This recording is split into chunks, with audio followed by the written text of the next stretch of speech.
tassa bhagavato arahato samma sambuddhassa. Namo tassa bhagavato arahato samma sambuddhassa. Namo tassa bhagavato arahato samma sambuddhassa. Buddham dhammam sangham namassami.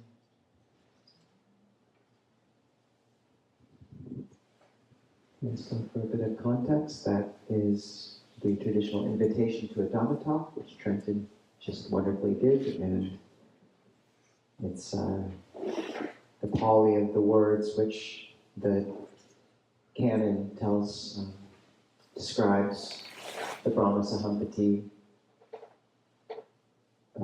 speaking to the Buddha after his enlightenment, asking that he teach the Dhamma for the sake of those with little dust in their eyes, and it's just a traditional way of framing talks and honoring the teaching. And to begin with, Dad, can you take the clock downstairs? Yeah, thank you. Good. I'm reminded of in Hook, Captain Hook's always followed by the crocodile with a clock in his stomach, which represents death. So, but this is a retreat on metta and emptiness, so the clock symbol can be downstairs for the moment.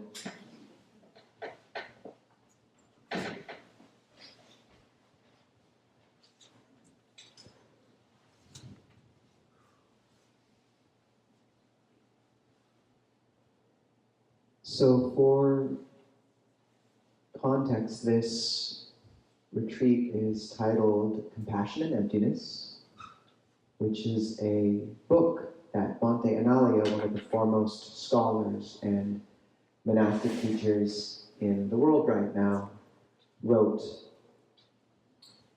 And the foundation of the book is the Chula Sunyata Sutta, Majjhima Nikaya 121. And it's a discourse where Venerable Ananda, one of the Buddha's chief disciples, his attendant, is talking about a discourse that he heard the Buddha give to him.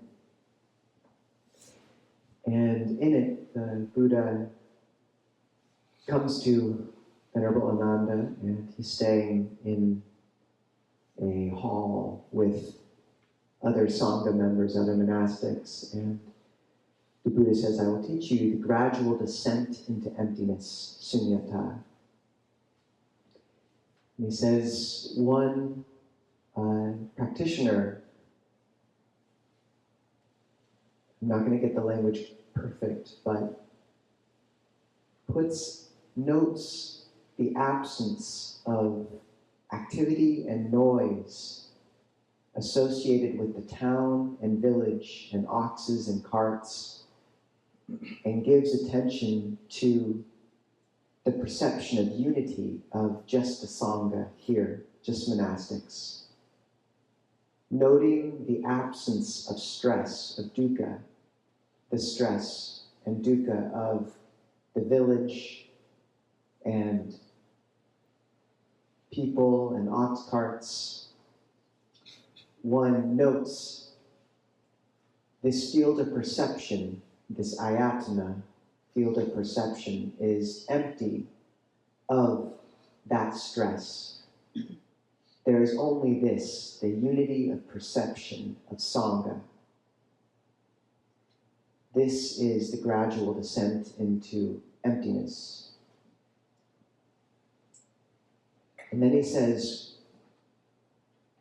and one's mind leaps up and becomes settled and unified around that unity of perception of just this, the Sangha. And then he says, one further then contemplates. There is this perception of wilderness, of forest.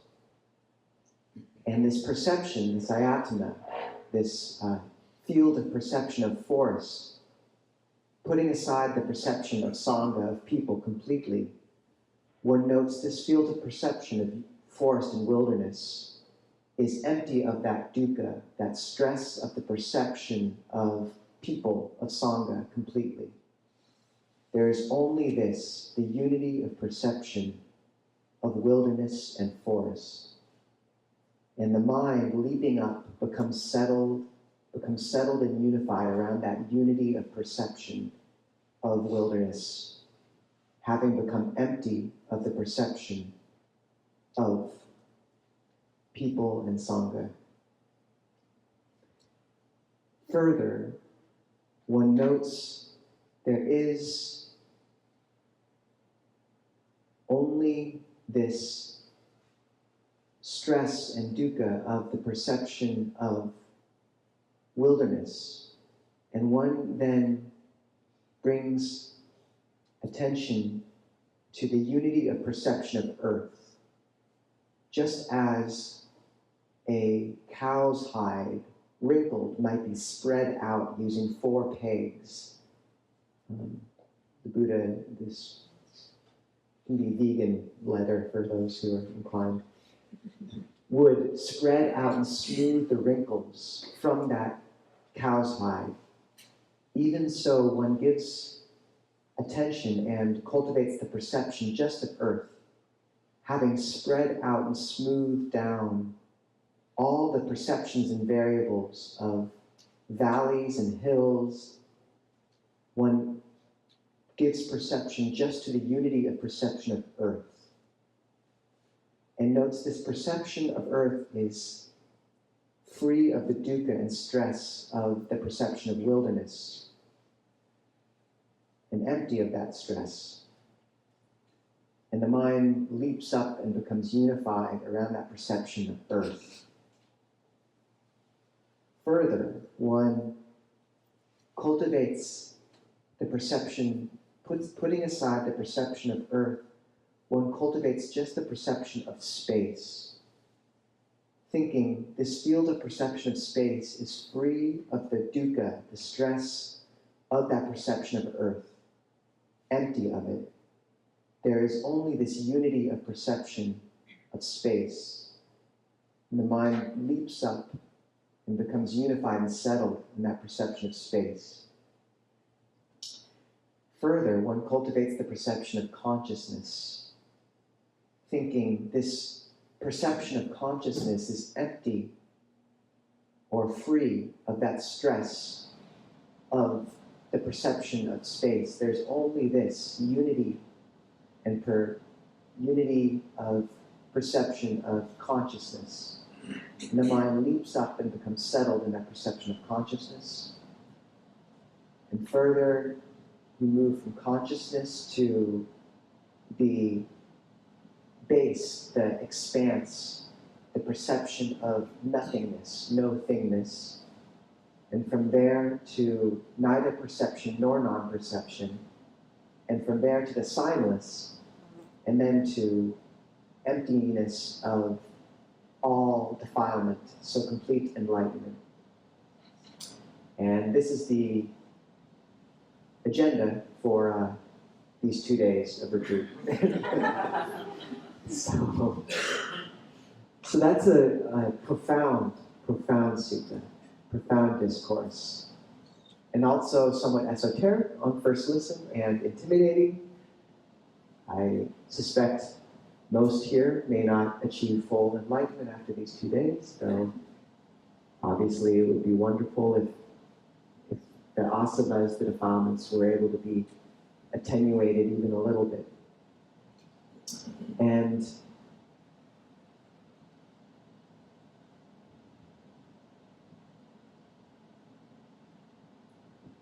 what's relevant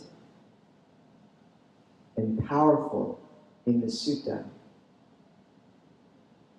is in later teachings of the Mahayana and Nagarjuna and the Madhyamaka school, emptiness becomes this thing, ironically, capital E, emptiness. And in the original teachings, as you can see, emptiness is always empty of something.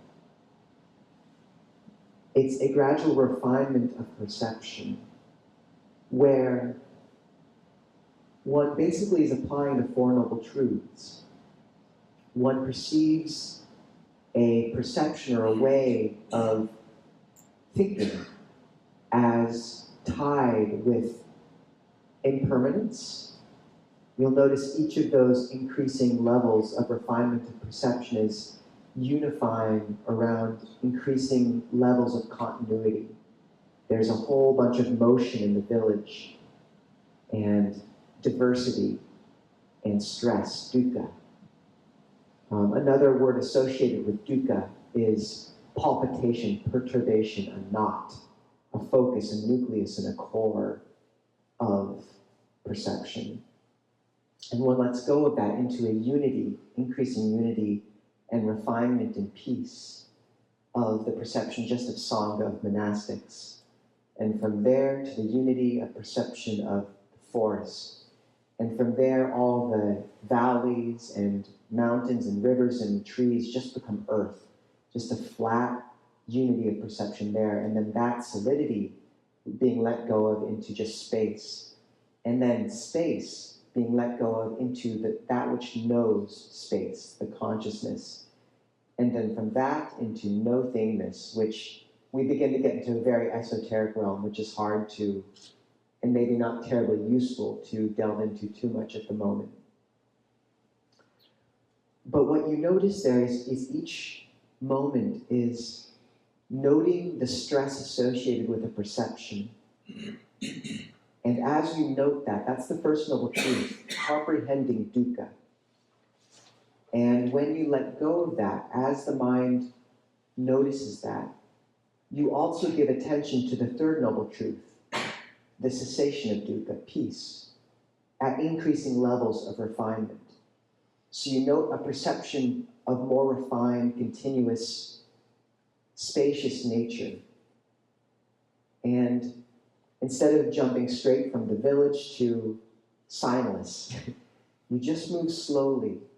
Okay, can I put down the perception of my job, of my family, of the worries back home, of the duties I've been involved with, and just remember I'm here in a hall with a bunch of lovely people, and these are my 2 days. I don't have to talk.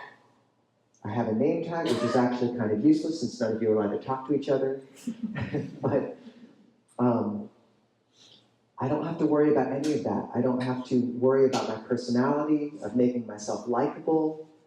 All of you will probably like each other a reasonable amount. You might develop a slight nemesis on retreat. You usually do. Someone you're kind of annoyed with a little bit. Spread them extra metta. But other than that, really, this is a chance to put down all those perceptions and just be here. These 2 days are yours. And then can you put that down and come deeper into your heart? And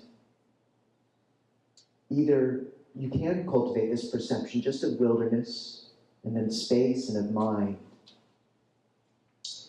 But there's a fascinating other sutta, the Metta Sahagata Sutta, the pervasion of metta.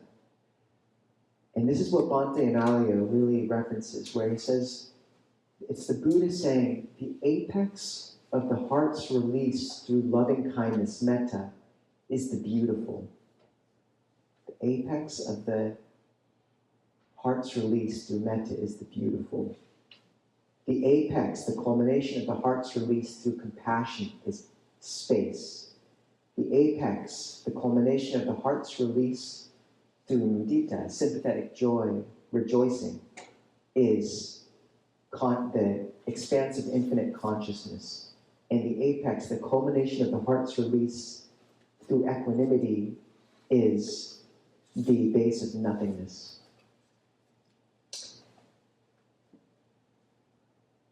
And I think how we can take that is first, these are the 4 Brahma Viharas. In cosmological depictions, the Brahmas, these radiant beings, which are considered to be equivalent to these deep states of unification of mind in the psyche of a practitioner. They're often depicted with 4 faces. And these 4 Brahma Viharas are the 4 faces of the Brahma. Metta is this general baseline wish for others and ourselves to be free from suffering, to be happy. How that orientation of heart manifests towards those who are suffering is karuna, compassion. How it manifests towards those who are experiencing well-being is mudita, empathetic joy, rejoicing. Ajahn Jayasaro says this is the lazy person's way of making merit, because you don't have to do anything. You just look at someone who's doing a lot of good stuff and you say, all right, way to go. And equanimity, equipoise, is flavored by this sense of loving kindness, just a sense of stepping back, of poise. And Bhante Analayo compares these to different ways the sun manifests. Metta is sunlight at midday, just a sort of even glow. Karuna, compassion, is sunlight at dusk, touching darkness, but poignant for that. Mudita, empathetic joy, rejoicing, is sunlight at dawn, this sort of chorus of birds, the growth and growing light. And upekkha, equanimity, equipoise, is the moonlight. It doesn't in itself have this glow, but there's this residual glow and this sense of cool bird's eye view is how Aya Ananda Bodhi translates it.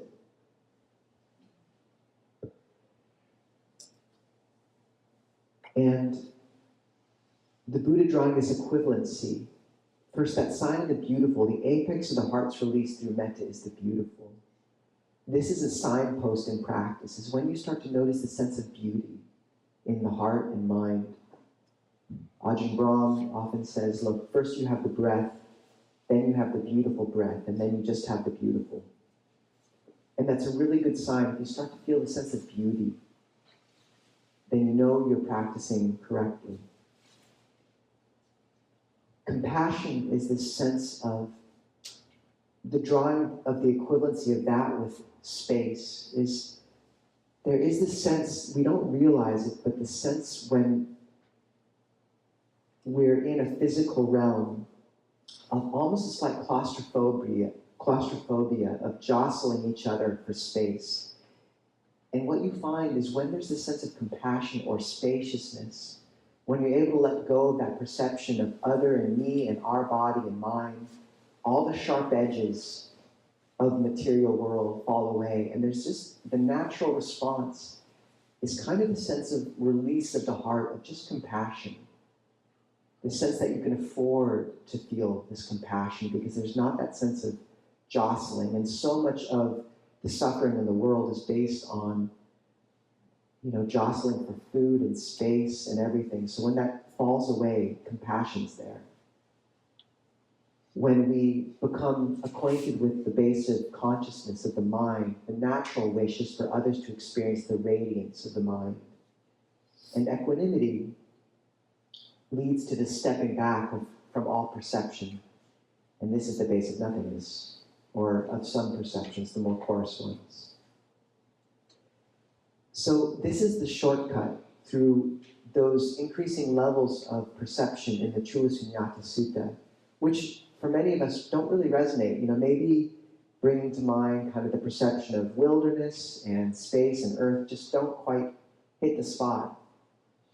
So there's this shortcut where you put aside the perception of home, of work, of relationship, and just come here.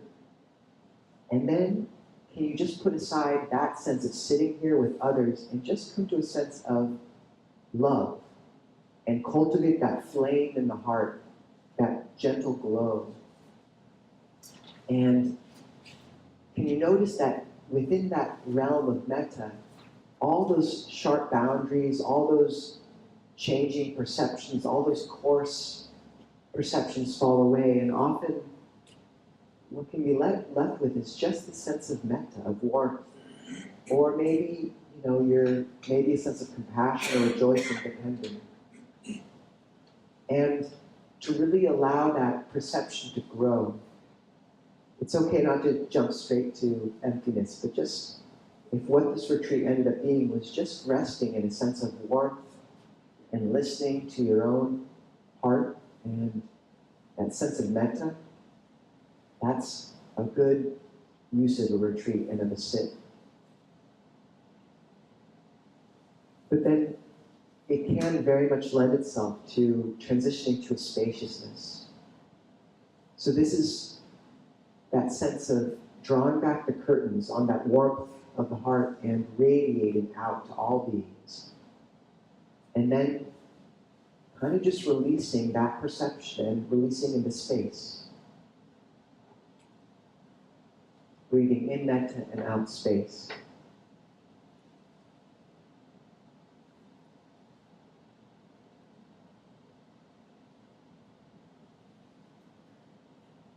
But what's significant there is the sense that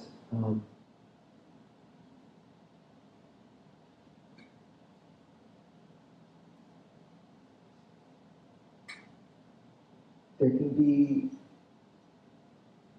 let me put this.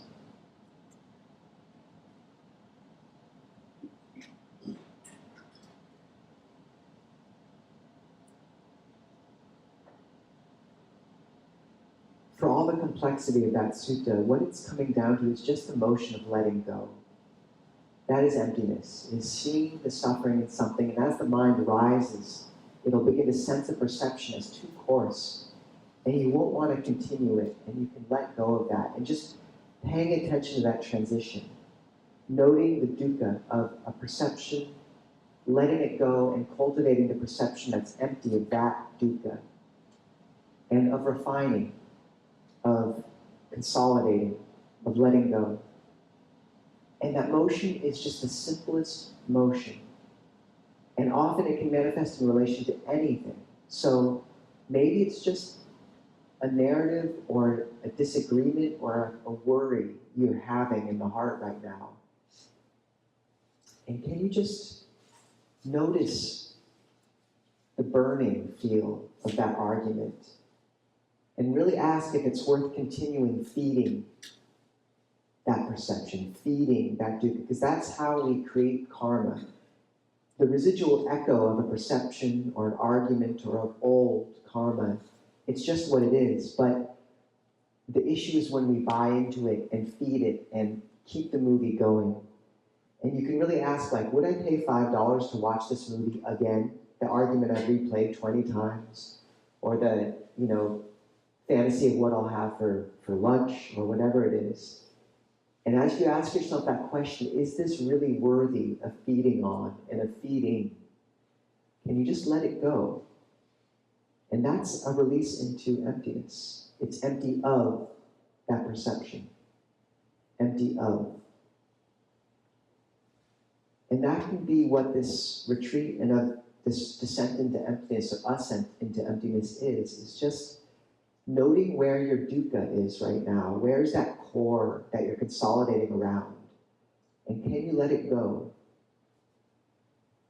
And find a spaciousness and rest in that brightness of heart and cultivate that brightness of heart of loving kindness that lets you rest in that more refined perception.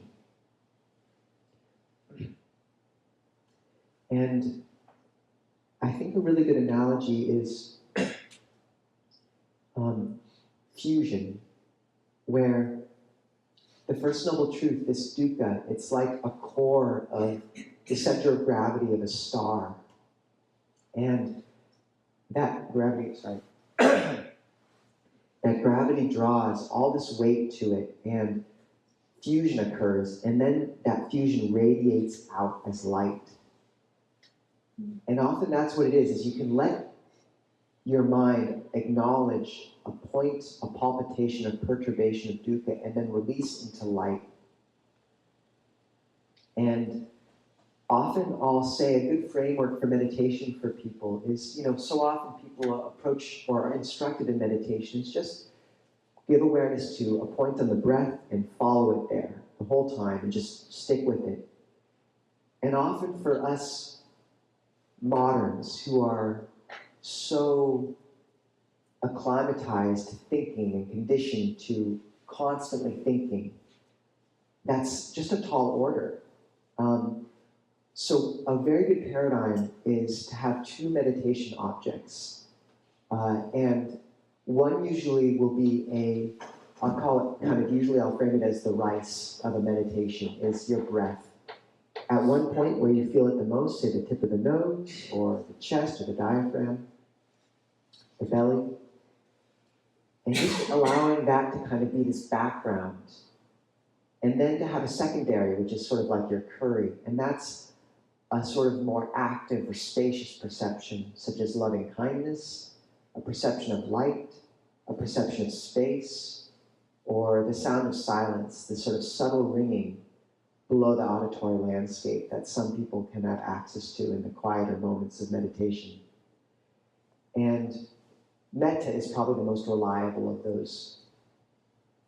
And you can alternate, for a time the mind might consolidate and want to stick with that primary object of the rice, of that one point of the breath, and just follow it very carefully, like you're keeping your finger on a silk thread, being especially attentive to the movement through the in and out breath and the out and in breath, keeping continuity.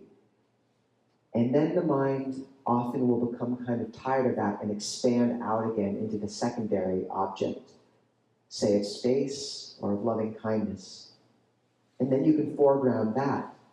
And just, you don't have to keep both in your mind at the same time, but just have the other right kind of there in the background ready.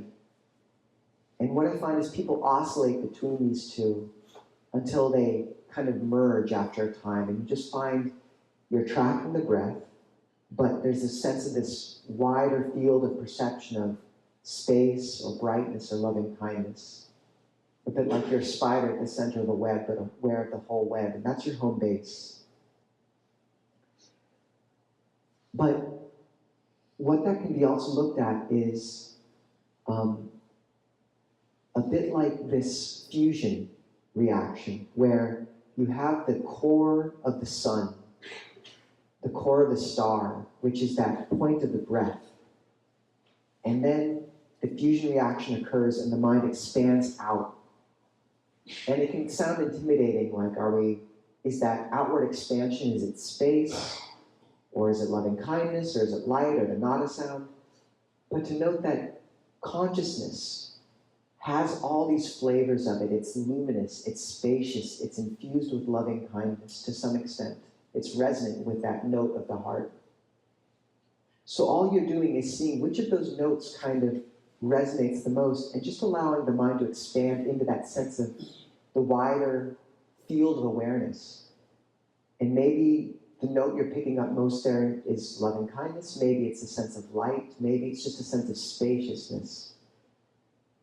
But you're allowing the sun to fuse and then to expand out into light and spaciousness, and then to fuse again and expand out until you get this unity of fusion reaction, which is just a star kind of maintaining itself. And why this is relevant and maps on to this perception of emptiness is that for many people, it works to give attention straight to a perception of space, or just of letting go, saying, I'm just being with what is, what's here right now.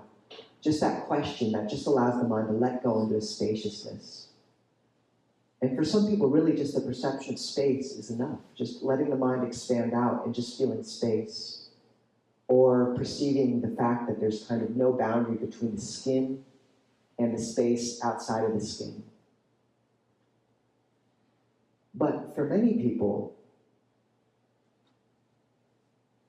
what kind of resonates more is, say, initially a focus of awareness, like the breath, or like loving kindness.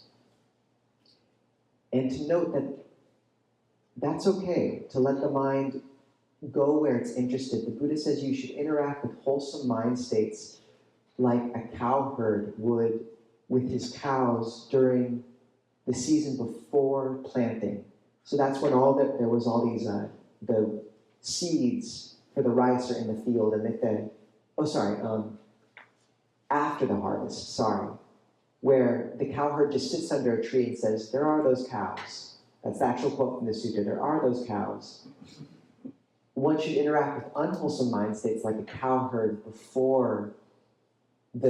right when the fields have been planted, when the cows could still get in the fields and eat all the crops. After the planting, but before the harvest. And that's when the cowherd would tap the cows with a stick. So when the mind gets drawn into unwholesome fantasies or the argument or the anxiety or the worry, that's when you can kind of be a bit more firm about drawing it back from there. But if it's in this realm of breath, of space, of loving kindness, of the meditation, or of interacting with these thoughts in a wholesome way, then you can trust it. Let it decide where it wants to go. And you can really make this a conscious motion of the heart, is just release the mind into the field of this meditative space and let it go where it wants to go. And often what it'll do is you will feel it center right onto the breath and just follow that. Or you might find that it does want to expand out. But to trust that. And if moving straight into these perceptions of space, of emptiness works for you, then great. Of loving kindness, wonderful.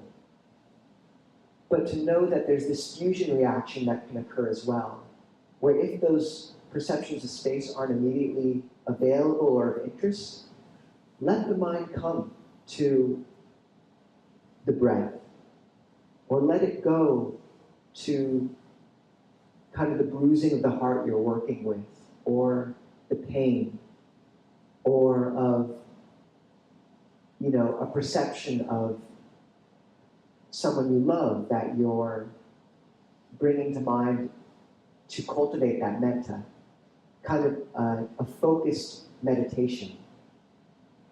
And let it rest there for a time until that radiance of the heart begins to manifest and the fusion reaction occurs. And then the ascent into emptiness is just, or can be, just that releasing into that sense of secondary, spacious object. And really allowing the mind to spread out and radiate into metta, or into just a gentle sense of spaciousness.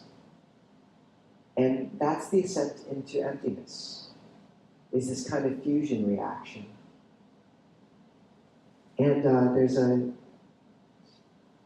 famous Nobel Prize laureate, Roger Penrose, who talks about a cyclical model for the universe, which is actually the Buddhist cosmological model. The Buddha said we're in a cycle of infinite universe evolutions and devolutions, so big bangs and big crunches, which is a fascinatingly prescient cosmological model for 2,500 years ago.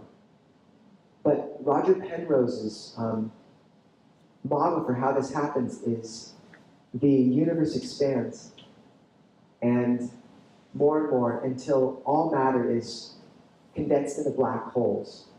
And then Hawking radiation occurs, which is where the black holes disintegrate into this basically radiation of light. And then you end up with an infinitely empty universe, which is the exact same thing as a singularity. And that leads to a new Big Bang of expansion. And why I mention this is there comes a point where this sensation of fusing into the breath or into that unified place in the center of your meditative experience and releasing into the spaciousness, they begin to be one and the same. And what you might notice is that as that oscillation is occurring, if this is how your mind kind of operates in meditation, that the dichotomy becomes more and more pronounced. Your mind releases into wider and wider and more spacious perceptions, and then condenses into a more and more refined tip of the nose or point of meditation. Basically, the fusion reactions becoming more and more condensed and the lights becoming more and more radiant. And then you find at some point that the distinction completely falls away and there's just a unity of perception. And this is like that point where all the black holes have dissolved into Hawking radiation. And you simultaneously have a universe that's infinitely expansive and empty, and infinitely dense and a singularity. And that's a unity of mind. That's samadhi. So there comes a point where this distinction between that unity of perception at the center of experience and that perception of spaciousness, it just becomes one and the same. And you just have a unity and a smoothness and a brightness of mind and heart, anchored by the breath often. But it's all one and the same, just this kind of spaciousness. So I hope that's not too much for people. I know it's a lot, it's a lot. But basically all it's pointing to is drop the mind in this meditative space and know that that mind has permission to go to the breath at one point or to a kind of active perception of loving kindness. And then when the mind's ready, allow it to release into a wide sense of spacious metta or of spacious space. And just trust the mind to kind of find its way between those two realms as it wants. And what you're aiming for always is that sense of kind of letting go more and more and letting the mind refine and consolidate and trusting it. And just putting aside all the things that you've come here with and the worries and concerns. And even if, these more refined perceptions aren't immediately available, at least let yourself have this, that sense of just today, these 2 days, being here in a hall with lovely people. And then if you can, in certain moments, let that go. And just being in this hall, just with lovely, just with metta. And then, can you let even that go and just be there with that brightness of heart, and then just with the space of that brightness of heart. So we'll continue to meditate for about an hour. We've been sitting for a while, so people can feel free to go do walking meditation. And in about a half an hour at 11, Matt will ring the bell outside, and people can then transition either to sitting or walking. And at 11:30, we'll ring the bell one more time and have the meal together.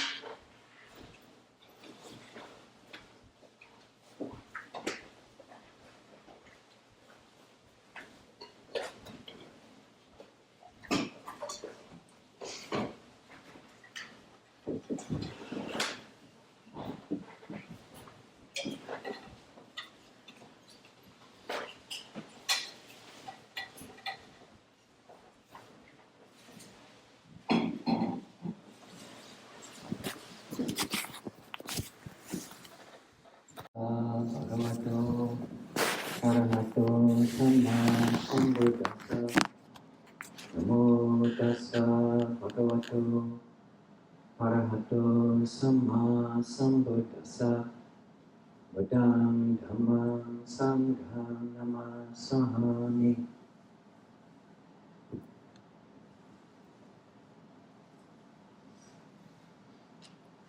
So I think that I might need to put a cap on the number of rhymes that I try to fit into a Dhamma talk. Be 6 per day.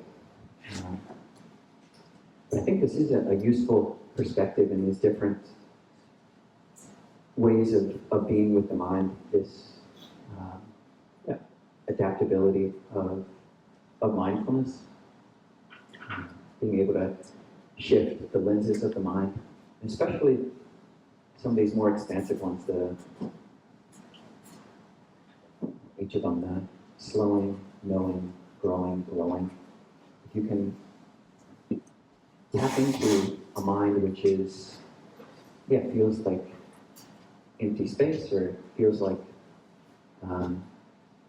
say a net, feels like a net, then things can blow through the mind and you just don't have to make a problem out of it. Other people's words, other people's actions, random thoughts that come floating in, they can just float in and float out, because the mind is bigger than all of that. The net doesn't need to catch any of this. So I thought to talk a little bit about just two types of emptiness, which I think are maybe the most important ways of approaching and relating to emptiness. So that's emptiness of disturbance and emptiness of self. Emptiness of disturbance or emptiness of hindrance, mental hindrances, and emptiness of self. And that first perspective, learning how to empty the mind, find a mind which is able to abandon and not make, or to abandon the hindrances. And the first way, we consider this a samatha, or a concentration practice, a relaxation process, letting the mind just relax, seeing the mind that's empty of the hindrances. And then there's the vipassana practice, or the insight practice of seeing the emptiness of self, which is true from the beginning. It's true from the beginning that no matter how filled I am right now with irritation or craving or tiredness or whatever it is, there's still no self, actually, underneath all that. And really being able to tap into the truth of that and not just slather on some kind of approximate idea of what that means onto the top of all of our greed, anger, delusion, and tiredness, but actually being able to undercut. It is true. I don't need to make it up. I don't need to paint a scene how there's no self right now. It's actually learning how to shift perspective to actually feel that and see that on some level. But on the level of emptiness of the hindrances, it is nice that Buddha gave us so many different frameworks. And one of the frameworks he gave us was the 5 hindrances. So that's sensual desire, ill will, sloth and torpor, restlessness and worry, and doubt. And being able to find the emptiness, being able to skillfully relate to each of these in a way which allows the mind to become more and more empty of these obstructing emotions, these hindrances to peace, obstructions to tranquility, and disturbances to settling. So the first one is sensual desire. So that's the mind that leans forward into something, that sees something beautiful and then wants it and grasps it and tries to make it mine and obsesses over it. So sensual desire. The Buddha has a great list of similes for each of these 5 hindrances. And he says that sensual desire, you can imagine it like a container of water with dye of different colors. Red dye, yellow dye, blue dye, or a mix of all of those into the clear water. If someone were to come along and think, hey, I'm going to look at myself and get a really accurate view of what my face looks like inside of this container of red and yellow and blue dyed water, they'll get a dyed perspective of what their reflection looks like. Similarly, someone whose mind is affected and afflicted with sensual desire, a mind which has clung on to and is obsessed with whatever object of craving, and we're not seeing it clearly. It's not, the Buddha isn't saying that there isn't beauty in the world. but just it's our unhelpful and unhealthy relationship to that which is beautiful in the world. We're seeing things with rose-colored glasses or yellow-colored glasses or blue-colored glasses. And so that's the simile. It's a bowl of water that has dye in it. And it's interesting to take these different similes, which many of us might know, and to bring it into empty space. So he's got another simile, the simile of the saw, where he talks about those same colors. And he says, suppose someone were to come along with red dyed paint, or yellow dyed paint, or blue dyed paint, and were to think, I'm going to paint a picture in the sky, a picture in empty space with all these colors. What do you think? Would that person be able to paint the sky with their red dye and their yellow dye and their blue dye? And for anybody who wants to answer, what do you think? Would that person be able to paint the sky? No. That's a nose and some head shakes. I agree. Picasso did do that kind of time lapse with the torch flame, but for the most part, you can't paint empty sky. Why is that? Because sky, empty space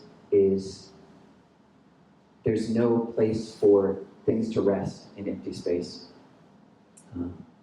So similarly, when we're able to tap into this perception, which, what does that mean? That the body, it's not so much that the mind is in the body, but that the body is in the mind. It's not so much that, certainly not so much that the mind is in the head, but that the head is in the mind. And if you're balking against this, and saying, this guy's just thinking spooky and thinking, in all sorts of woo-woo kind of way, that's the word I was looking for, woo-woo. Not making any kind of statement about the physiology or the biology or the actual way that a mind knows in the world, the substrate of the mind. But just the first person experience, everything that we've ever experienced, everything that we will ever experience, everything that we're experiencing now, in front of us, and behind us, and on each side, and below, above, and below, is all in our own mind. And that's all we'll ever know. The mind is not in the head so much. An experiment. I'm not saying this is the truth. I kind of am saying this is the truth. But I don't care, if you believe that or you don't, or if you have a working relationship. And really, I'm not talking about the level of belief so much as actually being able to feel this. That it feels like I can feel a little bit.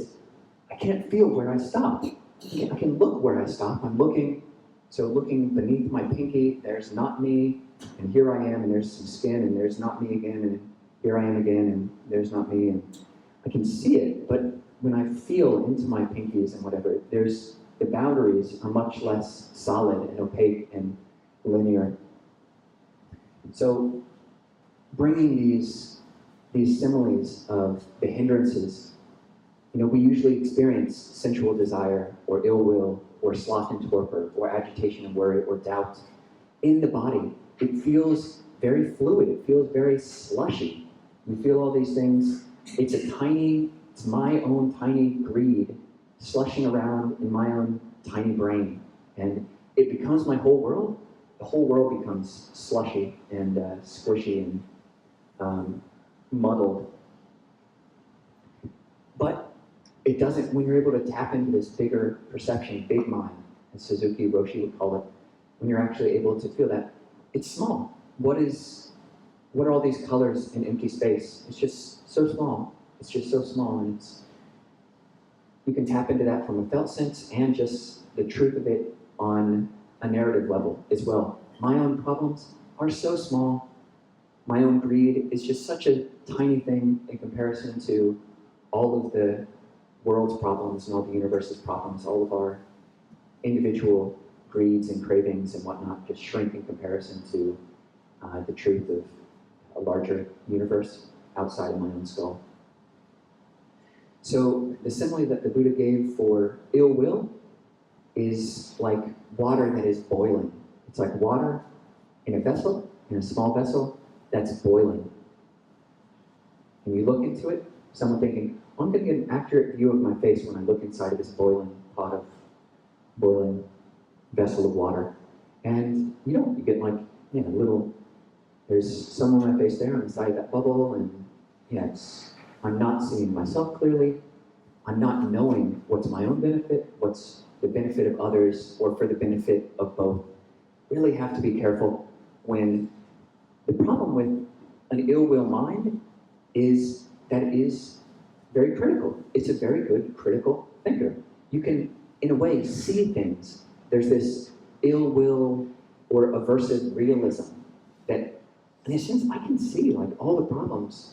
You look anywhere with an ill will mind, an angry mind, an aversive mind, and you can see all of the defects and drawbacks and imperfections of your spouse, of your partner, of your friend, of the house, of the room, of the whatever you're painting. You can see all the defects. It's so easy.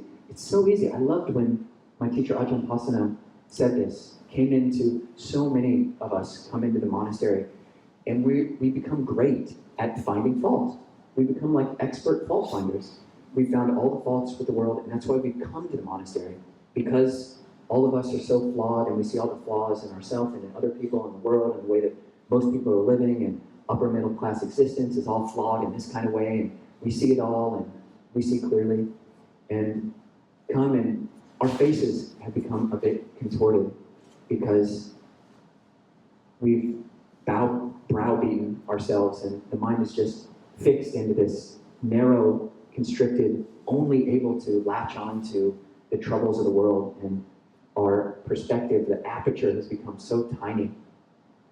But Ajahn Pasana, after several weeks of me living at Abhayagiri, home monastery, just a postulant wanting to ordain, not even in white robes yet, of a trainee, and it's not hard to look at somebody, especially it's not hard to live with somebody and be like, that dude is finding fault with everything. And that dude is just totally filled with aversion and irritation.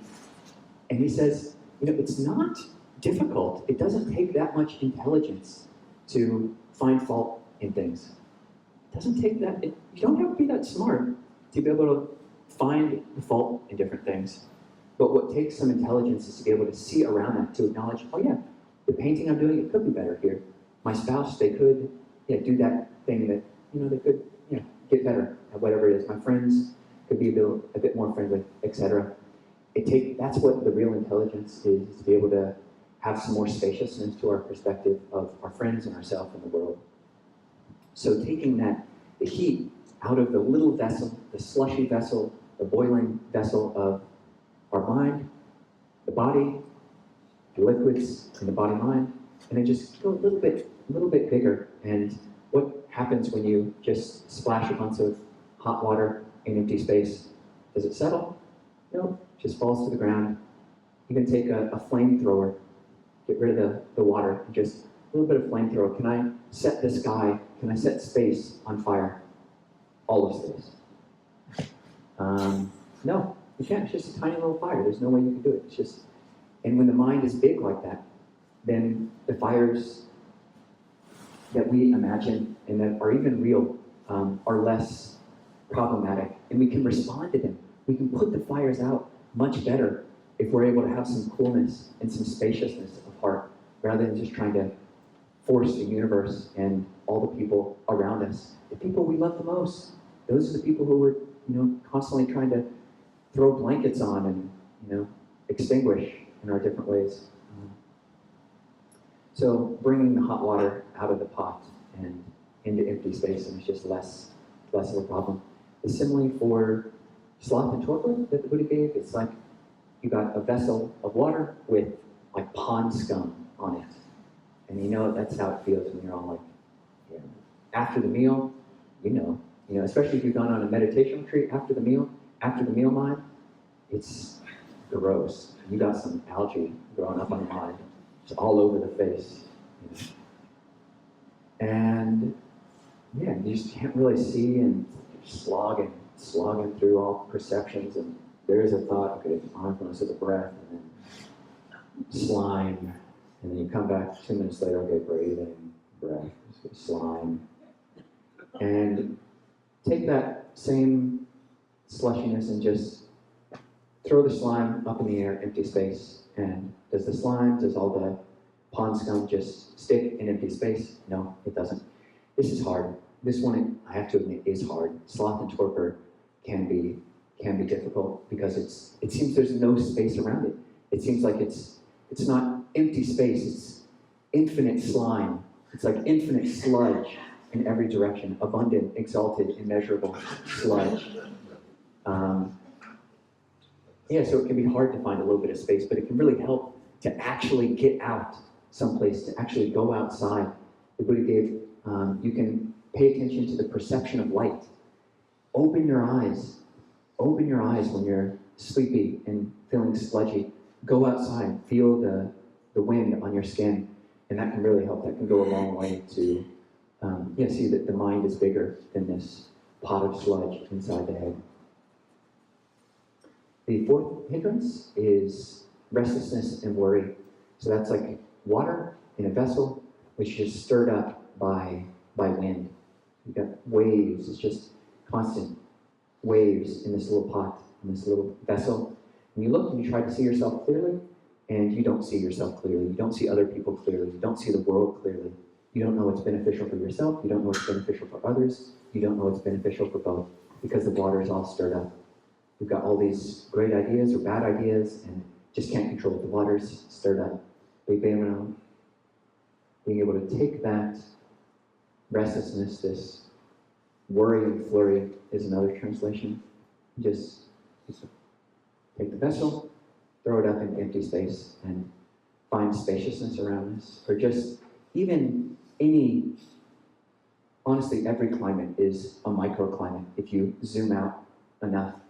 And especially living in the Liguri, the place where I ordained, it's really fascinating. It's got tons of microclimates, even within the 250 acres that it is. It's in a valley, and you'll walk the loop trail, about a 2-mile walk, and you'll walk into these little gullies, or just going down a little trail, a little turn in the path.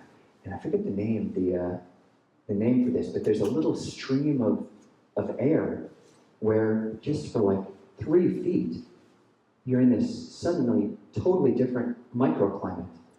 And it's fascinating that you can almost walk into it. Here I am outside of the worry and flurry, outside of all this stream of wind. And then I walk a 1.5 feet forward, and then it's cooler. It feels like it's several degrees cooler, and there's this gush of wind. And then you walk 2 feet forward, and then it's gone again. You're back to this other level of temperature and less wind. And it's the same, and you can just shift out. Just everything is a microclimate. All of the small mind states we can know, and we can practice and find skillful means to empty the mind. Find an emptiness, empty the mind from these different obstructions, these different hindrances. And the final hindrance is that of doubt. And the Buddha said in his simile that it's like a vessel it's got a double whammy. It is got both a bunch of sediment in it, and it's put in a closet. So it's dark, and it's got all this sediment swirled up in it, and you just can't see clearly. Some people, when they hear that Buddhism, looks down on doubt, they'll say, sounds a little bit culty. Sounds a little bit culty to me, telling me I should never doubt, never question. And that's not at all the Buddha. There's a huge place for questioning. Dhammavicaya is one of the bojjhangas, investigation of dhammas. We have to be able to question. We have to be able to question it, and we have to be more skillful with the way that we question. And this is what doubt is. It is a unhealthy, unhelpful, just habitual type of doubting and questioning that has no end. It's a question mark that just feeds on itself. It's like a question mark where the top part, the little loop, is eating the little period, and it just like sucks in on itself, and there's no way to escape the question. It's like the more I question, the more I doubt, the more I'm going to doubt, and it's just this internal feedback loop that never ends. And that's the type of doubt. And there's an emotion to that. There's a feeling tone. There's a way that the body, actually, you can feel this kind of doubt, this unhelpful doubt in the body in a kind of way. It's good to learn what that feels like, and then to be able to disengage. Okay, the mind is, really needing to question right now, but I need to be able to disengage, shift into neutral, out of this doubt gear, because I'm not going to escape that way. I can't doubt myself free of this doubt. So shift into neutral, not making myself dumb, just for the moment, body and mind are making this doubting, this questioning, unhelpful shift out. So taking that vessel of water, and it's in the closet, taking it out of the closet, bringing it into a wider space, bringing it outside, throwing it up in the air, and it doesn't land. So the mind can be bigger than this. And it can be a little bit annoying to hear talk about emptiness of the hindrances, emptiness of obstructions, when we're totally obstructed and hindered in mind. When our craving is so dyed, when the mind just seems so utterly colored by whatever perception that we've been cultivating for who knows how many years and lifetimes, or the mind is just so heated from whatever kind of aversions that we've been nourishing, and we're the ones who've been continuing to turn on and turn up the water, the temperature on that. We're the ones who keep stirring the pot of restlessness and keep throwing on more pond scum and keep putting the mind back in the closet. We're the ones who've been doing that. And the mind's been in a closet for such a long time. Our perceptions have been so limited for such a long time that it's easy for a monk or somebody, especially like a Tibetan practitioner, to be like, oh, just in one moment, there it's gone. Big space. And no distance to Tibetan teachings I love, especially Dzogchen. So good, so good. And the mind can shift. There can be this brighter mind that when we know how to do it, when it is possible to shift, there can be the shift. The third foundation of mindfulness, mind knowing mind. The mind filled with lust knows this is a mind full of lust. The mind full of hatred knows this is a mind full of hatred. The mind full of delusion knows this is a mind full of delusion. This is emptiness of self. Even if the pot is boiled and filled with dye and stirred up and whatever, still we can know that. We can be in the closet with it, and it's less of a problem when we're outside of the pot itself. We're not drowning in the water of all these types of corrupted water.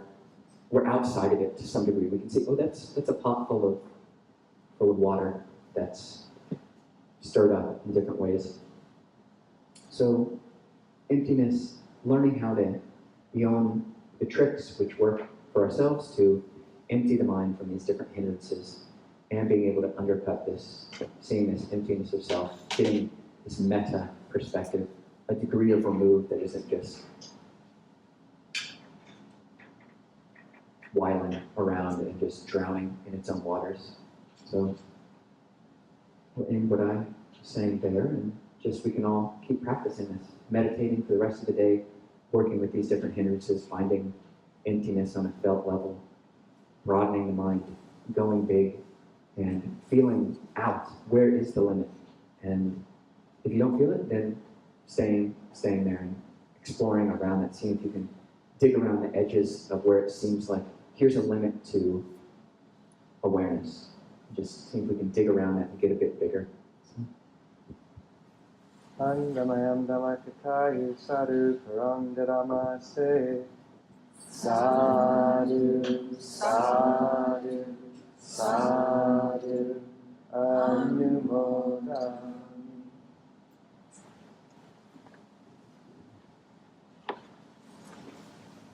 So just to tack on a little bit, I was getting more and more excited when Ajahn Kovilo was getting through his guided meditation of knowing, slowing, growing. Because I was like, oh, I can use glowing. That's perfect. And he's like glowing. I was like, darn it. Glowing. Glowing doesn't fit with what I was going to say. But I find that there's two kinds of practitioners. These are broad brushstrokes, but there's ones that seem to align with the teachings of Long Course Sumedho and really can tap right into this language of spaciousness, the headless way, Richard Lang, and it's as if they really can just kind of tap right into this anatta teaching and think of the mind as bigger than the body and really be able to rest in that. And then there's another variety of practitioner, in my experience, who that language just doesn't do it. The language of spaciousness and just being the knowing really doesn't quite resonate. And often those practitioners, I find, gravitate a lot more towards the teachings of, say, Ajahn Sucitto or Ajahn Jeff, with a very embodied approach with, say, moving through the breath body.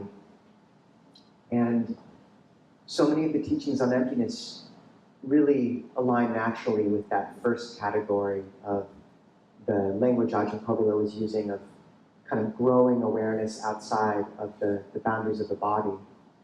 But the reason yesterday I brought in that language of fusion was because, for me, that second variety of practitioner, of which I am one, the way to access a sense of emptiness has to be through first moving through a much more embodied meditation. And I think you could map these onto the elements roughly. The Buddha gave 4 elements in many lists, and earth, water, fire, air, solidity, liquidity or kind of cohesion within the body, heat, and movement. And for me, the breath body often, or those who have this embodied approach, often are approaching meditation through those 4 elements. And then sometimes the Buddha gave 6 elements, and he adds on space and consciousness. And it seems, some practitioners really can jump straight to that. But for many of us, I find you have to move through those first 4. And this language of fusion, I find, is the way that it's always worked for me to move into that emptiness.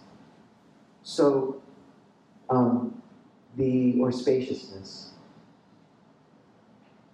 So this is the technique I use, and I haven't actually shared this so much publicly before, partially because it's developed over a few years. And then I saw this video of a new type of fusion reactor called the Helion reactor, and I realized that it was the perfect simile for my meditation.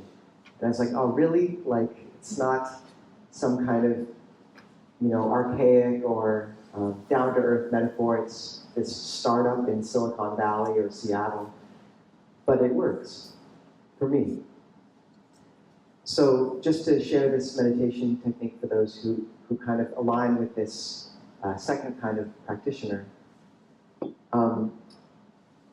what I find one can do is, if you look at the Taoist conception of the body, the Tao concept of qi roughly translates to the Buddhist idea of pana, namely kind of the breath energy, prana, in Vedic terminology, and kind of this flow of energy through the body, a kind of subtle energy. And in the Taoist conception, you have quite a few different chakras. We call them the stations of consciousness. But just to simplify and not make things too complicated, I find 3 chambers can be a rough structure for how you think of the body. So you have this lower chamber from maybe right near the navel down to the earth. Then you have kind of this middle range near the heart, and then you have from the heart up to above the head. And in Taoist conception, that's Jing, which is this earthy energy, Qi, which is more heart, and Shen, which is mind, this sort of much more heavenly or refined energy in the body. And actually, just a side note, you can roughly map those onto the Satipatthana: body, Vedana, feelings, chitta.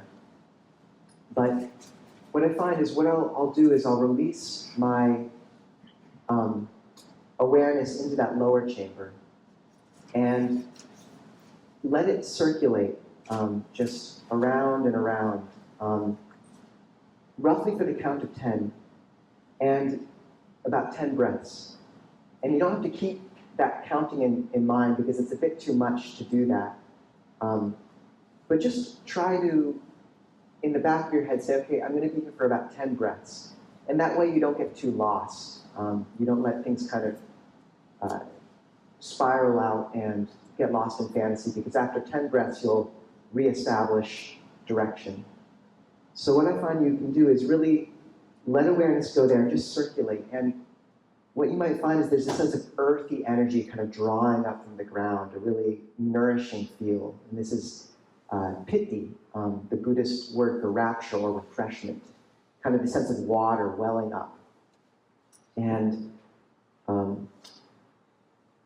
as it circulates, you might find that it kind of spirals in. The top of that circulation is touching the center, which for me is kind of the heart and nose. So you'll find that energy kind of spirals up until it comes to this point. And then you let it rest at that center point for about 10 breaths. And then, or as long as it wants to stay there. And then release into the upper chamber. And the flavor in the upper chamber should be much more bright, luminous, heavenly, sweet. And you can let the mind kind of circulate that there. Similarly, on the bottom edge of that, touching the nose and heart. Ignore all this if it's just not helpful, but for me, I'm a complicated person, so I have to reach simplicity through complication. And allowing it to spiral in for about that same count of 10 and spiral down to the center. And then you'll find there's a point of diffusion occurring where it'll clench for a time and then it'll just expand out very quickly. And then that's the third phase or the fourth phase of just release.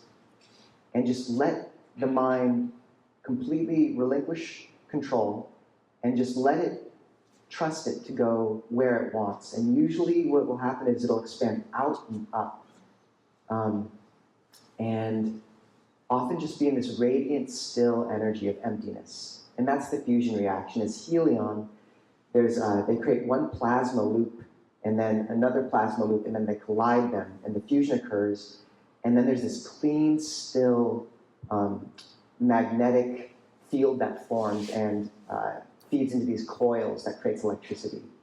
So similarly, you're taking this very kind of coarse, earthy energy, the lower plasma loop in the bottom half of the body, and allow it to circulate and become narrower and narrower up to the middle point. And then you create the plasma loop on the top side and let it circulate, narrow, until the middle. And then fusion occurs, and then release until stillness, light, and the magnetic field of emptiness. And just to say that in the background of that, I usually have the perception of the nada sound, the sound of silence. And I just would like to recommend for those of you who haven't tried using the nada sound to really, when you're calm, try to find it, because you can trust the nada sound. If you're ever unsure in meditation what you should do next, if you give yourself to the nada sound, it'll guide awareness to where it should be. It's very trustworthy. So I think of it as kind of the engineer working out this whole fusion reaction. Is just, if I'm ever not quite sure what the next step is, you just bring to mind the nada sound and let it guide you. So step 1, lower plasma loop, allowing it to circle in for about the count of 10 to the center, remain at the center, and upper plasma loop circling in down to the center again, and then fusion, and the third step is just expanding into space. So if you were getting kind of acclimatized to a more simple approach now, you can proliferate about that for a while. But only use it if it's helpful. But I find for me, the route to simplicity through simplicity has never worked. The language of grace of the movement has always been much more relevant, and to reach emptiness, I've always had to move through the bodily energies first. I've had to move through the first 4 elements before I can access the latter 2. So we will meditate for the next about hour and a half. People can walk or sit as they will, and Matt will ring the bell at 11, and then at 11:30, at which point we can all share a meal.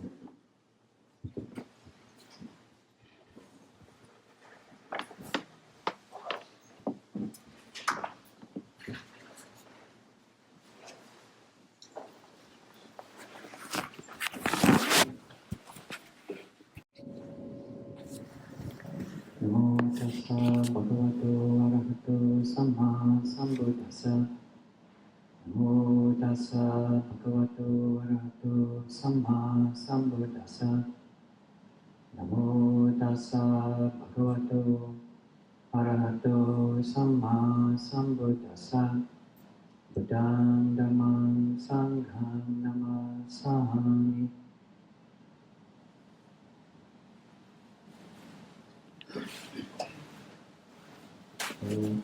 Does everybody here know who or what Guan Yin is? Anybody have any? No idea who that or what that might be? Okay. Well, Guan Yin is the Chinese name for a bodhisattva of compassion.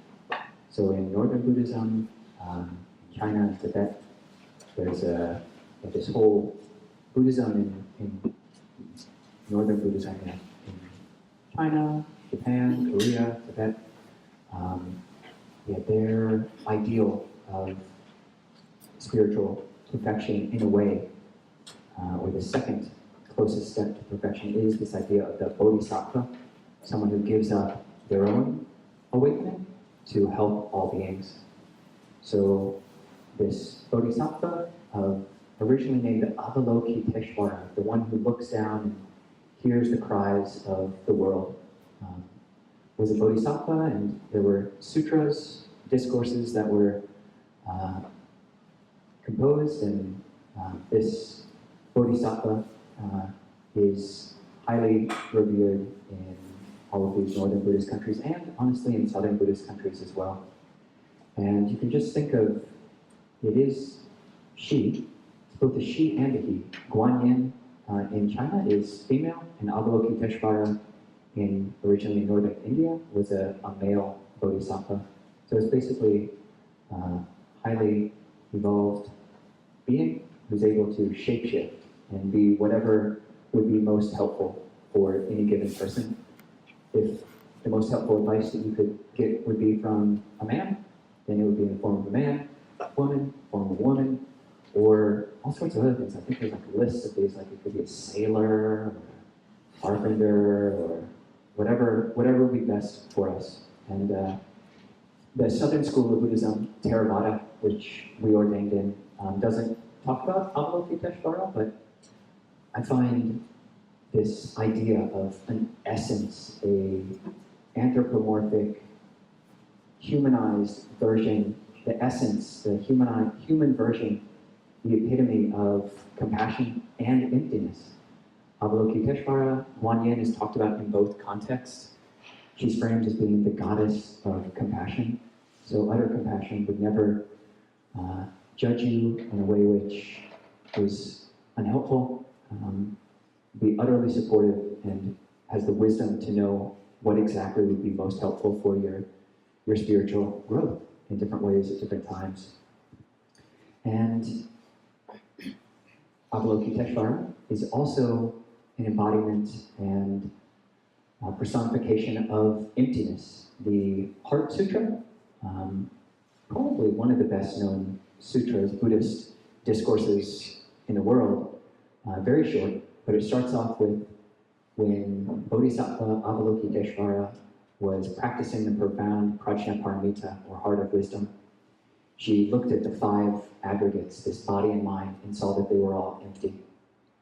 Form is emptiness. Emptiness is not anything different from form. And so too with all other aspects of the body, fully able to see the empty nature of the body and mind. So in Chinese Buddhism, there's a pretty impressive practice of using the name of Guan Yin as a mantra. So I've done retreats in Chinese monasteries where practitioners will come of all ages and just recite the name of Guan Yin, Namo Guan Sri Yin Pusa, homage to Guan Yin Bodhisattva, or Guan Yin Pusa, that's the short version. And they'll just do this all day, every day. And you've got for 3 days, 7 days, 10 days, 3 weeks. And it's impressive to see people in their 70s, 80s plus, like just utterly devoted to this practice of compassion and emptiness and mindfulness, keeping present in the present moment. And it's quite beautiful. And just that mantra, Guan Yin, or Guan Yin Pusa, Guan Yin Bodhisattva, or Guan Yin Buddha, is something that we can practice as well. Theravada Buddhism really is a no-holds-barred type of practice. The Buddha taught all these different techniques, and it's not just boxing. You know, you can use whatever techniques or whatever is helpful for relating to whatever comes up in the mind. You can put those hindrances in a headlock, or you can kick him in the head, or give him a hug, or just whatever is necessary. And this practice of embodiment, of feeling the back of the body is really good, because so many of us are just so constantly in our heads. So coming back into the body, and specifically coming to the back of the body, in addition to being so much in our heads, we are so much into our visual take of the world. And for any of us who've had any kind of negative experiences in the world, which is all of us, there can be this constant scanning of the environment, just looking for dangers, and the eyes just get tired of that over the decades of just where is the danger, and just seeing it and imagining it anywhere. And so much of the vector of awareness is just forward. The trajectory of the mind is just oozing out of the eyes. There's this really useful term in Theravada Buddhism called the asavas, which can be translated as taints or corruptions. And it literally means to flow out. The Chinese word for this term is literally leakages, the mind leaking out. And you can feel that after a while. Once you get done with a retreat, you've been practicing keeping the mind in the body, keeping the mind with a mantra, keeping the mind with whatever we've been practicing. And then the end of the weekend, the end of the week retreat, you just go out to a restaurant and you try to order a sandwich, and it takes like 15 minutes because there's just this, you're just flowing out and just imagining, and this whole unhelpful exertion of energy. You might just feel exhausted, because we've been practicing keeping the mind within some level of boundary. And then in the world, everybody is just kind of used to this level of exhaustion. The world of advertisements and buying things all the time, and looking out for things to buy, and wanting to want, and craving to crave, and it can be exhausting. And this skillful means of coming back to the back of the head, coming back to the back of the body is really useful. And I really enjoyed that exercise of just looking at another person. And that, when we relate to other people, so much of all of us, when we're scanning the environment, we're not afraid of tigers, we're largely not afraid of snakes, it's not even, for the most part, cars or anything that we're afraid is gonna strike out at us. It's the people. We can see the pupils of people that are 30 feet away from us and we don't even know it. It's like part of our peripheral awareness is just obsessed with and just habitually paying attention to and scanning for dangers. So, yeah, bringing the mind to the back of the head, even when we're interacting with someone. So compassion and emptiness, being able to do both in our interactions with other people. This is another skillful means, which I find useful, is that when we leave here, or even being here, really you can do it any time, is when you're interacting with another person, if it's a small group, or just one other person, we're just so habitually used to making up our stories, looking at the other person, trying to gauge what they're thinking about us, what we're thinking about them. We've got our stories about them.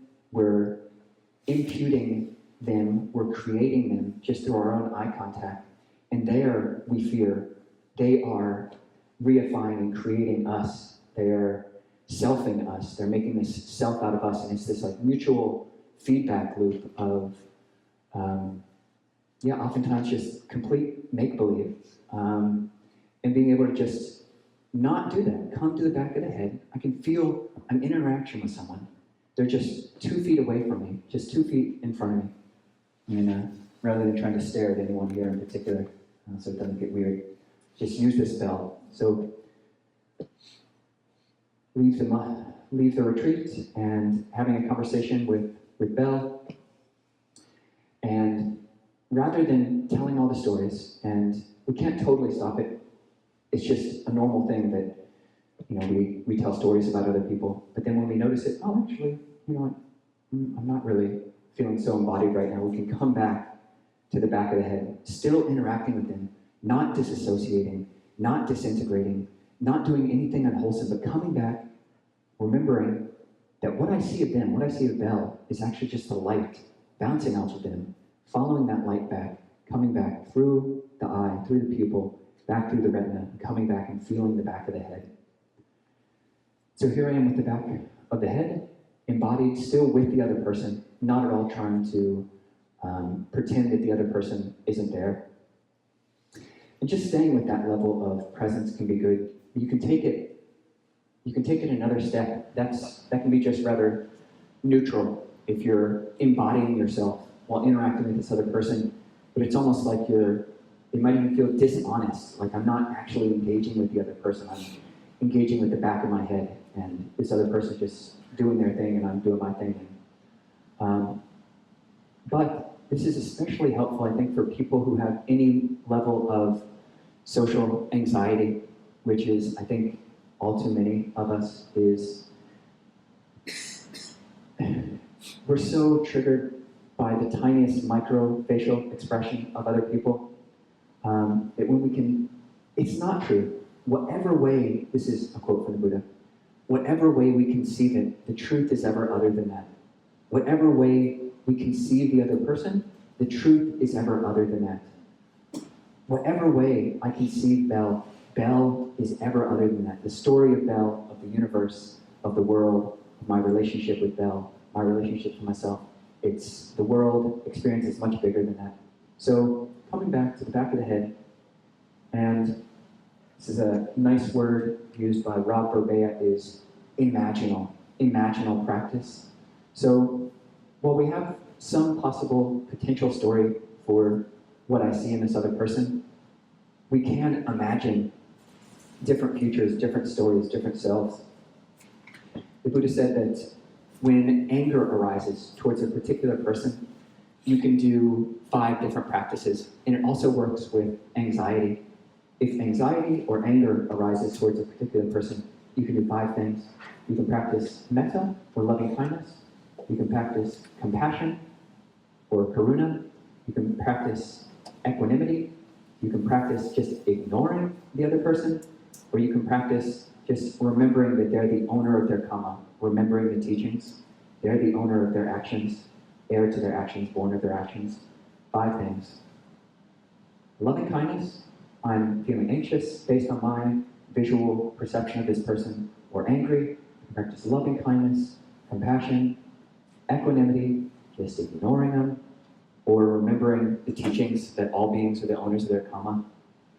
And you can actually imagine coming back, feeling the back of the head, still being with the other person, but then imagining behind you, say Bell is 2.5 feet in front of me, imagining another alternate possible Bell 2.5 feet behind me on the right. And this is the loving kindness version. I can imagine Bell as a young child or a baby, whatever it's easier to practice loving kindness towards. And this Bell, this person who I'm feeling anxious towards, who I'm afraid of, who I'm angry at, they were once a child, and I can interact with that person knowing that that was true. It wasn't that long ago before they were a child. And just behind me, on one side, there's this other version, other possible truth. And really, we do make the world that we imagine. It's not the case that I imagine a Bell and then Bell just does what Bell's going to do. But I imagine Bell, and then Bell, in a sense, can turn into what I'm imputing upon them. So we can have better narratives. So loving kindness, we can respond with our anxiety, coming back through the body, imagine this other eventuality, this other possible real reality, loving kindness towards a child version of them. The compassion, we can imagine that person sick. And don't do this if it's a type of ill will. If you experience some kind of Schadenfreude, like really loving to imagine someone suffering, don't do this. But if you're able to tap into a level of mind that, oh, actually, whether I like this person or don't like this person, they're going to get old. Or if they don't get old, they'll get sick. And, there is part of me that can relate to that and not want it. So compassion for this person. I'm seeing them coming back to the back of the head, imagining a different scenario and interacting with that different scenario rather than with my fear. The Bell behind me, 2.5 feet behind us. This is the equanimous mind. So this is, you can even imagine, in not too long, the world is, that person will not exist in the world anymore. And we don't have to relate to fear, with fear towards that person.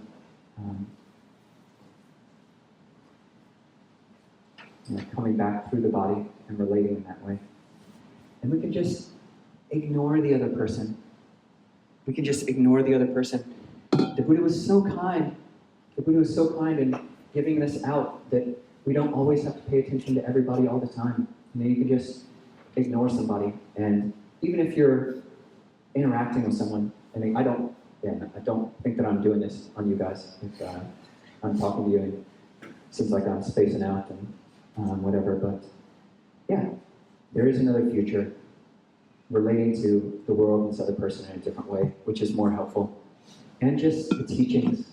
This person is the owner of their actions, heir to their actions, born of their actions. Whatever they do, for good or for ill, of that they will be the heir. Coming back to the teachings and imagining and being with this person as if they were our teacher. And there is this practice in Mahayana Buddhism of just, you never know, this person who's giving you a hard time, that could be a bodhisattva. It could be somebody coming to teach you the exact lesson that you need to learn. And no matter how difficult someone else is being, or how troubling I find this situation, I can actually learn. If you have a space in your heart that I can learn from this situation, from this person, from the whole of what's going on right now, then there's an opening for that. Whereas if the mind is totally closed, I can't learn anything from this person in this situation right now. I'm not up to it, the other person isn't worth it, and yeah, then the mind's totally closed. There's no way you can learn if you're totally closed. You've closed yourself off to learning. So relating to this other person as if they were a teacher. So we've got all these different options, and it is good to do this through embodiment. Imaginal practice can get really heady. It can be just thinking and making stories up. But you can also totally yoke it. You can combine it with an embodiment practice, and then it's a lot safer and it's a lot more real. And yeah, this is the original meaning of the word yoga, is to yoke, to literally yoke like a draft animal, say like a bull up to a bull cart, is to yoke, is to yoga that animal. And we just yoke our mind. We can combine and coalesce, allow the mind to stay with the body as we imagine these alternate futures, which are just more open to the possibility of our own compassion and living in a compassionate world, because that all starts with us. So yeah, Paul, maybe leave that there and just encourage everybody to keep practicing. We've given so many techniques. We talked so much. I was at the retreat last week, and Ajahn Nisabho, she's a great teacher. If you don't know her, you should know her. She lives in Port Townsend, not too far away. Had a great retreat with her, and after the retreat, we got a lot of good feedback. Great retreat. It's so good seeing bhikkhus, bhikkhunis, monks and nuns up on the same stage. We had a Buddha statue and we had a Guan statue right in front of us. Everybody, it was so great, so great. There was a lot of praise, but there was also not an insubstantial number of people who gave feedback. There were a lot of words. Yeah, it was great, but there were a lot of words. You guys used a lot of words. It's like we were throwing fish at them or something. Just getting hit in the face with our words or something. So I just encourage everybody to take what we can and keep things as simple as possible, but not simpler. Keep things as simple as possible, but not simpler. Really assess, how is your practice going? Is the mind as clear and bright and awake as you think it is? Or are you just fooling yourself because you've got a good technique that you're comfortable with? So experimenting with things. And Namo tassa bhagavato arahato sammasambuddhassa. Namo tassa bhagavato arahato sammasambuddhassa. Namo tassa bhagavato arahato sammasambuddhassa. Buddham dhammam sangham namassami.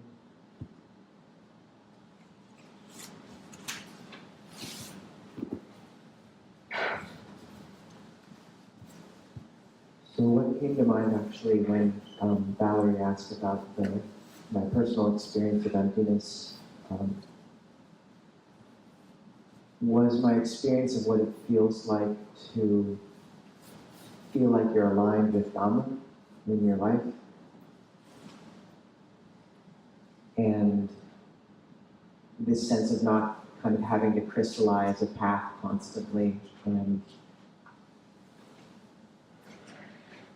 always be manifesting a self in the face of other currents. And I got the story wrong yesterday of the dream, which this person told me. It was my dad, actually. It was that in the dream, there was a bunch of people, and each was on a stage, and they all were kind of broken in some way. They're missing a body part or something. And the audience was all fixated on those people on stage, trying to pretend like they were whole. trying to make them whole. And God was wandering through the audience, just trying to gently get their attention and let them know it was all okay, that their beauty was their imperfection. But people were so fixated on trying to make those on stage whole and perfect in their own eyes that they just didn't notice God wandering through their midst. And there's a story I tell of a exchange student we hosted for a time when I was young. He escaped Sarajevo in the back of a truck during the siege. And he lived with us. He was amazing. His name was Mersad, Mickey, we called him. And he went on to work with, all these peacemaking agencies. He was met the Dalai Lama, was, kind of a key and really prominent figure in the international relations and peacemaking scene. And he found out that his daughter would have Down syndrome. And I remember the year when he found that, and it was a really hard year, learning that his daughter would have these difficulties. And then I met him again 5 or 6 years later. And his daughter was this sweet little girl. And their relationship was the most pure thing I'd almost ever seen. Like, he said that he felt she'd been given to him to teach him how to love, and, or how to love with absolute purity. And it was so interesting that in the midst of this life so focused on peacemaking, and granted, he still fulfilled those duties beautifully, but where grace manifested, was in this thing that on the strict and unforgiving metrics of paperwork would seem so imperfect, and yet that was the most precious relationship in his life. And it was like, God just being there next to him, gently kind of trying to get his attention. And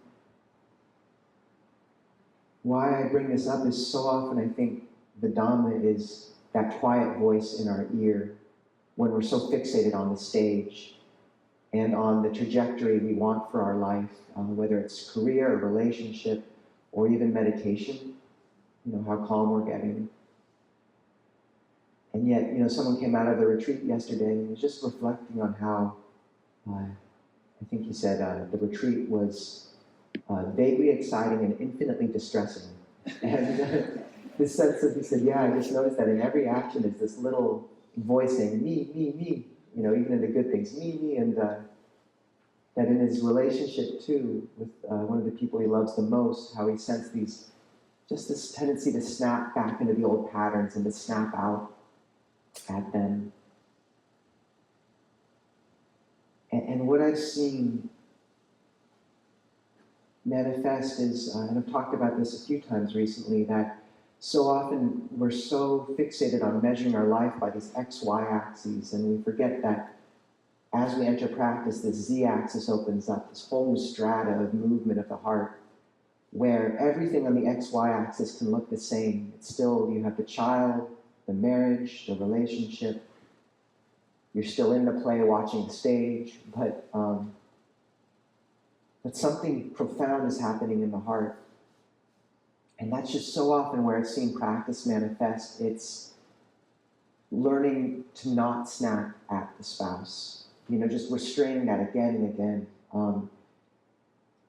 We talked about this kind of movement of fusion, of finding the point of tension and touching it and releasing into emptiness again and again. And just in the most mundane life, there's so many chances for that quiet humbling to happen, where the FOMO manifests and you see the the conversation across the hall and feel left out, and then that whole constellation of self-valuation and not being good enough and how will I manifest, and just what it takes in the practice, that gentle movement of just not jumping in to that conversation and having faith that if you hold still enough, that when that passes, that kind of screaming voice inside will have been quieter, and this gentle majesty at the other end of that, the other side of that.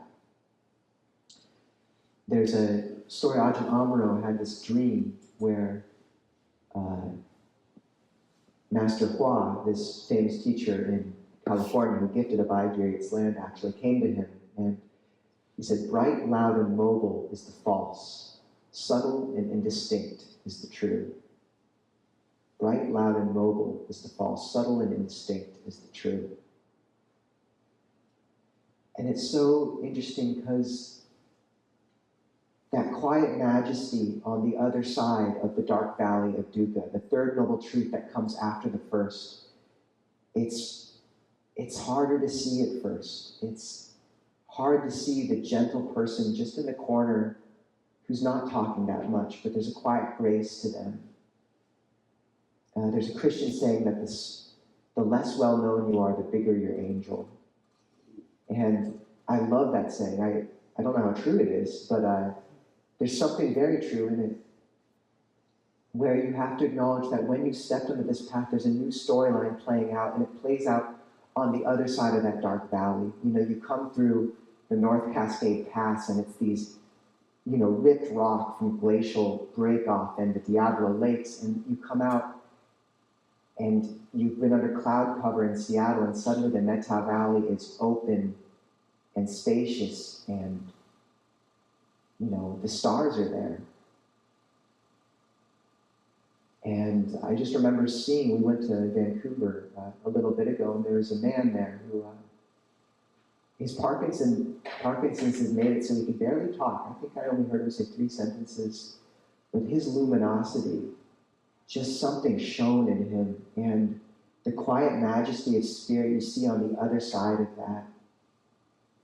You know, the Four Noble Truths are this simultaneous dark, their spiral staircase down into humbling. Like, how humble can you be when your spouse gives you the feedback? Can you really not react, but just say thank you and make Anjali? And just, if you need to have more of a conversation, have it an hour later. But can you really learn to humble at that level and consider it a gift to, you know, the Buddha talked about effacement, this wearing away at the self. And that as that spiral staircase goes down, there's a similar equal movement of the third noble truth up. The spiral staircase goes up in equal measure. And as humble as you get, as low as you can bow, that's how tall the angel stands. That's how wide its wingspan is. And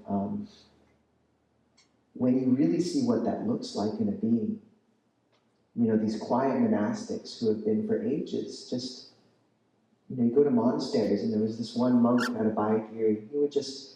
People would kind of be anxious to get up to their huts, and I'd find him just gently kind of rearranging the seats in the hall with no one noticing, just staying a half an hour after, day after day.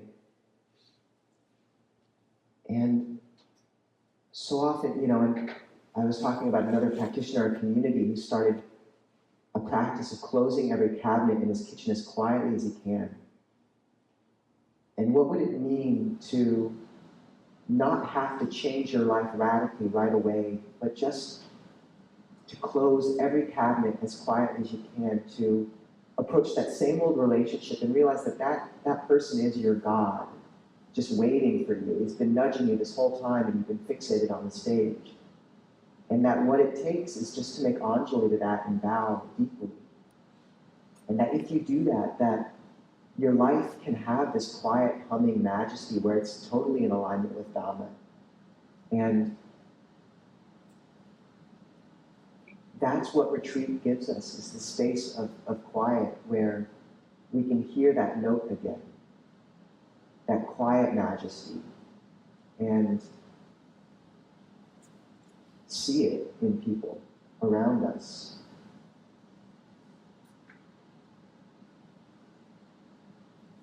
And like John was saying, the practice of that mindfulness, you have to have ballast for it in framing. And when you step onto this path, Mara will hit you hard. There's someone who recently took on extra precepts, and Ayananda Bodhi told her, be prepared, because Mara's going to really come at you now. And it can almost feel psychedelic as you kind of step onto this path, and just the fluctuations in spirit. In a meditation retreat, the number of worlds and birds you take in a day, it's insane. And just acknowledging that to hold that kind of entropy, that you're melting all the metal down to shape into something new, but you have to create the proper crucible for that to happen. And this is the quality of adhitthana in Buddhism, determination.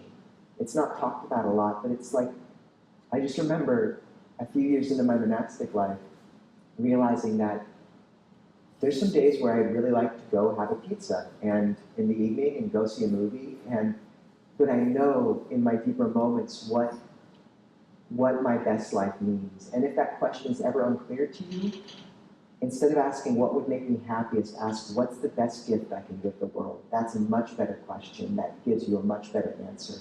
What's your duty? And in that moment, I get really feeling being a monk. And so when you have these moments of retreat, when your head's above water, can you take this moment and the drive home in the next week? What would it look like to structure your life clearly, cleanly, so that the crucible was strong enough to hold what will happen as the alchemy of the Four Noble Truths works in you? What would it take for that kind of Stradivarius resonating body to hold the note correctly?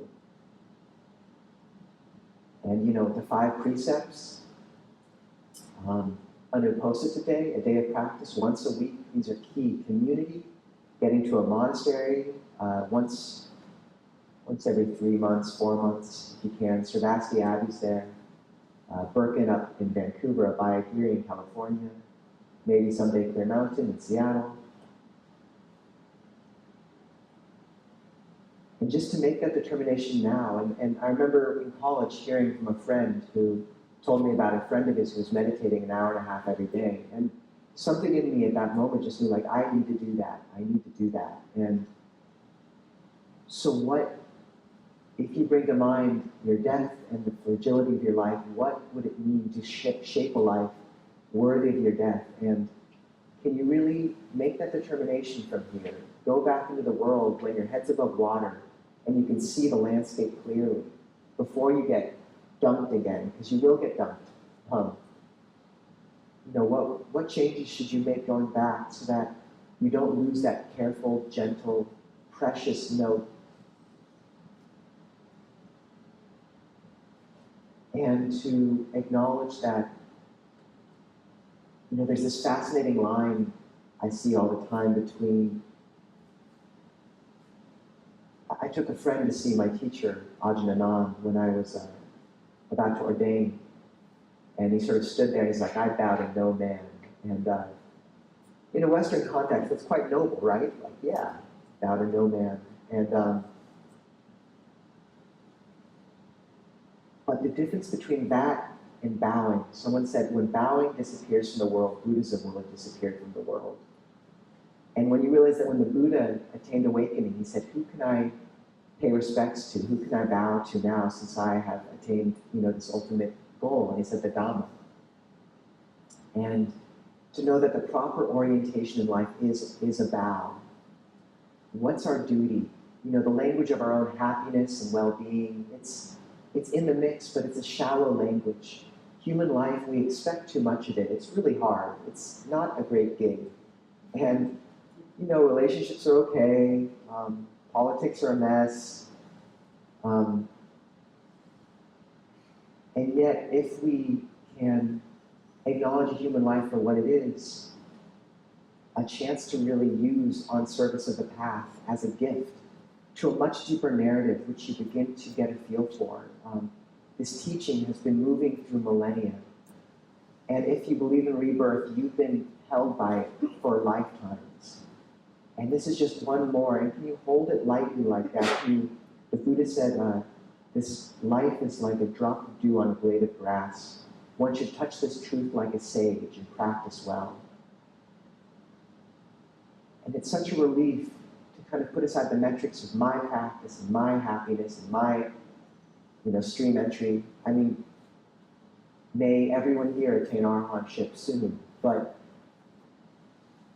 to know that, like, in the meantime, can we really think of what Buddhadasa said Dhamma is duty?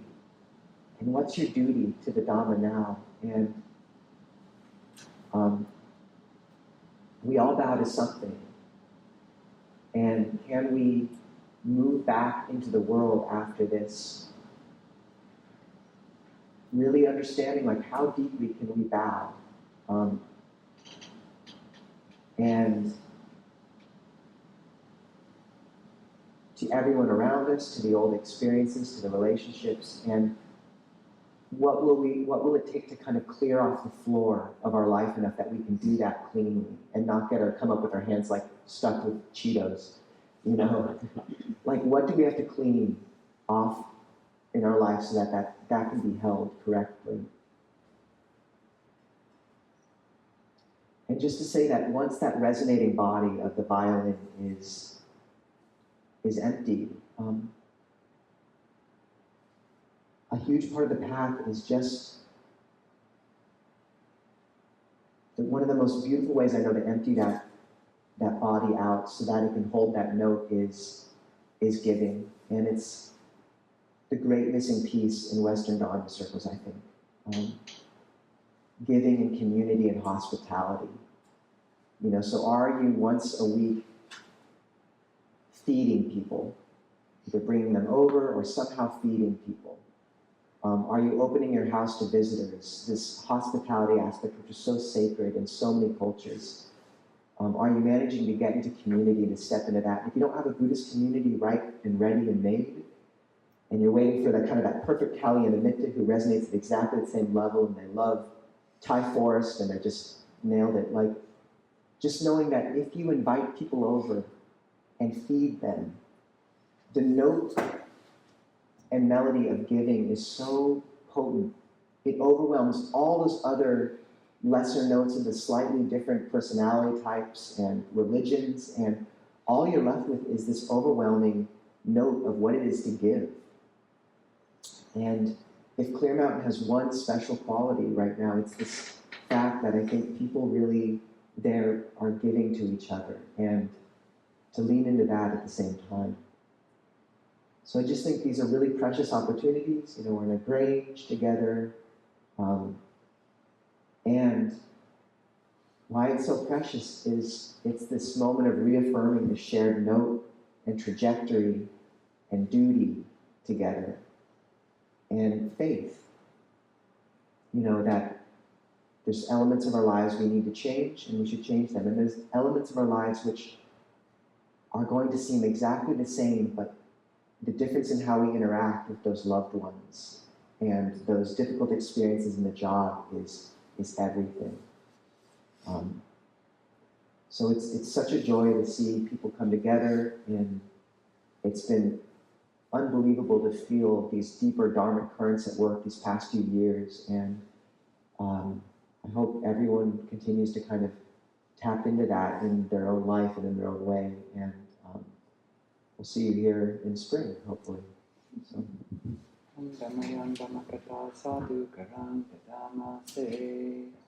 Sadhu, sadhu, sadhu.